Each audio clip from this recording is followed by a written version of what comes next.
तुम्ही जर कल्याण डोंबिवली ठाण्याच्या आसपास राहत असाल तर एक सुंदर दत्त मंदिर आहे अटळीजवळ. इथे जाण्याचा रस्ता एकदम निसर्गरम्य आहे, जसं काय मिनी ट्रेकचा तुम्हाला फील येईल. मोठमोठी विशालकाय ताडाची झाडं आणि त्याच्यामधून जाणारा रस्ता तुम्हाला एक ट्रेकचा नक्की आनंद देऊन जाईल. तिथे असणारे मोठे वटवृक्ष, त्यांचं वय किती आहे हे सांगणं सुद्धा कठीण आहे, एवढे ते मोठे आहेत. तसेच मंदिराचा आणि मठाचा परिसर खूप मोठा आहे. मंदिर जवळपास 43 ते 45 वर्ष जुनं आहे. मंदिराच्या आवारात गाडी पार्किंगची सोय आहे. तसंच मंदिराचा परिसर एकदम शांत आणि सुंदर आहे. तसेच मंदिराचे बांधकाम दर्जेदार झालेलं आहे. मंदिराचा कळस खूप सुबक आहे. इथले विश्वस्त सांगतात की मंदिराचं बांधकाम एवढं मजबूत आहे की 500 वर्ष सुद्धा या मंदिराला काही होणार नाही.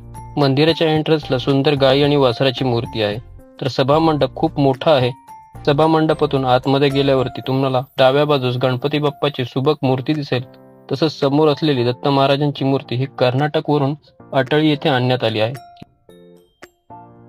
मंदिराच्या मागच्या बाजूस शिव मंदिराचं काम चालू आहे. तसंच तुकाराम महाराजांच्या समाधीचं काम चालू आहे.